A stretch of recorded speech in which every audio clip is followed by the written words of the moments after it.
guys, welcome back to my channel. My name is Christina and it's time to get comfy and cozy and grab your cup of tea because today I want to share with you guys the 3 books that drastically changed my life. These books are going to challenge you to reevaluate your life, and if you're already at the point of reevaluation, they're not only going to inspire you but empower you to make those changes. So let's get right into it. So this first book is called The Defining Decade by Dr. Meg Jay, and Dr. Jay is a therapist, and in this book she talks about her experience with her clients, and throughout her career she comes to the realization that we oftentimes treat our 20s as an extension of our teenage years, which kind of makes sense if you think about it, because when we graduate college we're like 21, 22, and then we go into the real adult world. And for the very first time, this is where we are actually really on our own.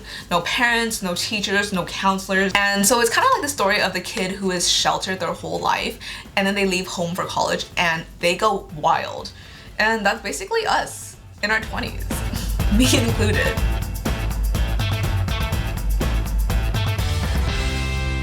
So in this book, she gives advice on how we can really spend our 20s shaping and setting our 30s up for success. What's really unique about this book is that it really challenges the phrase 30s is the new 20s, because that phrase kind of implies that you don't have to take life seriously until you're 30, which is really not the case at all. Because in reality, life doesn't just magically get together when you reach a certain age. You kind of have to put in work to get your shit together. And that is something I'm literally relearning right now. So I first read this book when I was 23, and it led me to an entire career change, total 180. And then I reread it again when I was 25, and it made me reconsider the kind of person that I am and the kind of person that I want to be.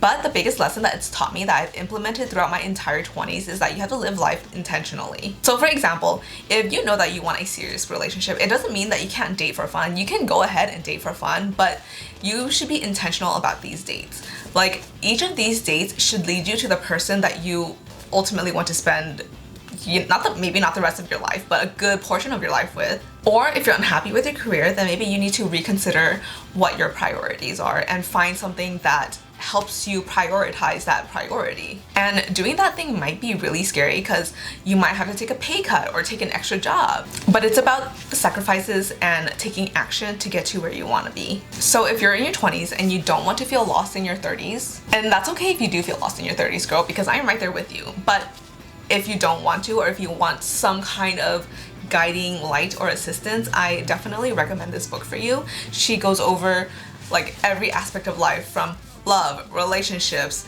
personal development, career, and pretty much any challenge that comes with being a young adult. Okay, so the second book, wow, this was so millennial of me.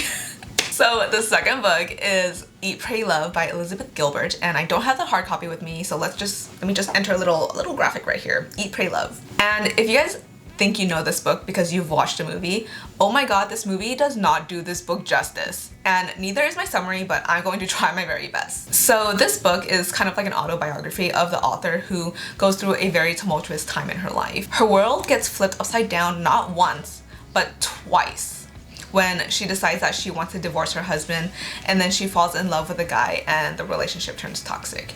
And throughout all of this, she finds that in an effort to please other people, she's kind of lost who she was. So of course, she goes on the trip of a lifetime across the world, from Italy to India to Indonesia, 3 countries that are picked for very specific reasons, and unintentionally they all started with I.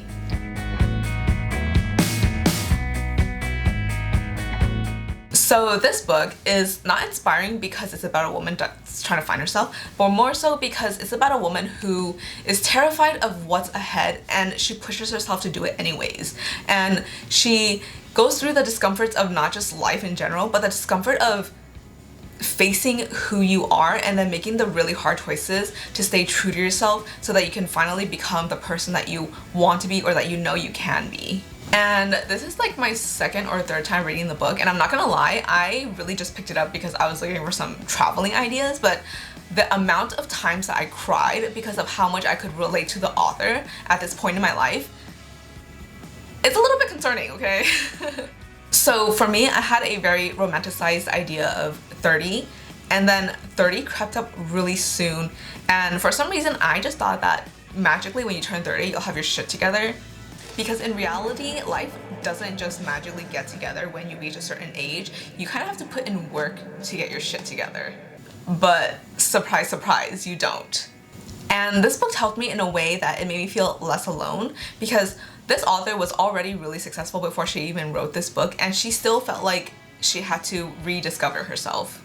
And I think the idea of having to rediscover yourself when media and society and people in general just put so much pressure on you to have it figured out by a certain age, whether it's 30, 40, 50, 60, is really scary, because when you don't feel what seemingly everyone else feels, you feel behind, or maybe there's something wrong with you. But this book reminded me that there isn't anything wrong with you, that people change and grow at every age and every stage of life, and it really just reminded me of how resilient we are as people. But most importantly, the biggest thing that this book showed me was that no matter how scary life can get, with just a little bit of faith and listening to your heart, you're gonna get through it and everything is going to be a-okay. So if you're feeling alone, or maybe lost, or maybe you just want some travel ideas, I definitely recommend this book. In this book, Liz, the author, is incredibly wise, incredibly strong, and she's also just so funny and witty. Like, I honestly just loved everything about this book. 10/10 recommend. Okay, so this last book, as you can tell, is very loved and very, very thoroughly read, and it is The 7 Habits of Highly Effective People by Stephen Covey. And this might just be one of the best and most effective, I guess, personal development books I have ever read. And this book is pretty straightforward. Stephen Covey just gives you like the 7 cheat codes on how you can change or improve your own life. Let me tell you, when my professor made this a reading requirement back in college, she said that it would change our lives. And oh my god, I did not know how right she would be.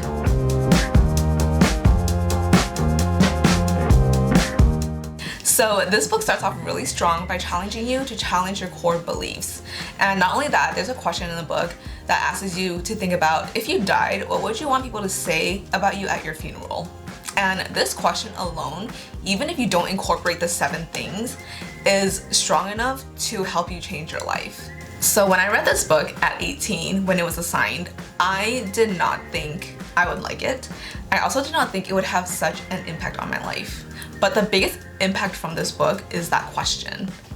What would you want people to say about you at your funeral? So every decision that I made in college was led by that question. I thought about the person that I wanted to be. I thought about how I wanted people to feel around me, how I wanted people to see me, and every choice I made was towards becoming that person.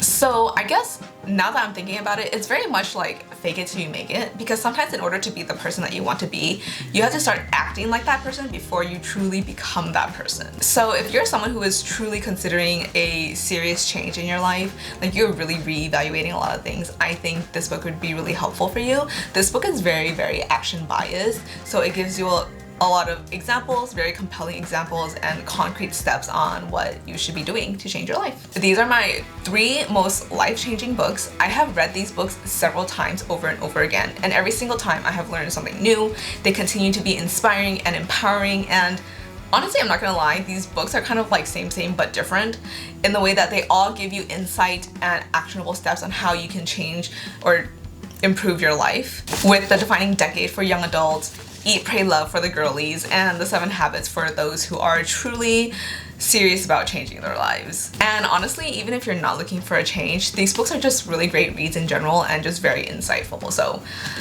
100 out of 10 recommend. If you like this video, please hit the like button. That would really help a lot. Hit the subscribe button if you want to see more stuff from me, and leave a comment below. I would love to know which of these books resonated the most with you. If you're planning to read any of these books, or if you've already read these books, I would love to know your guys' thoughts. And with that, I will see you guys in the next video. Bye!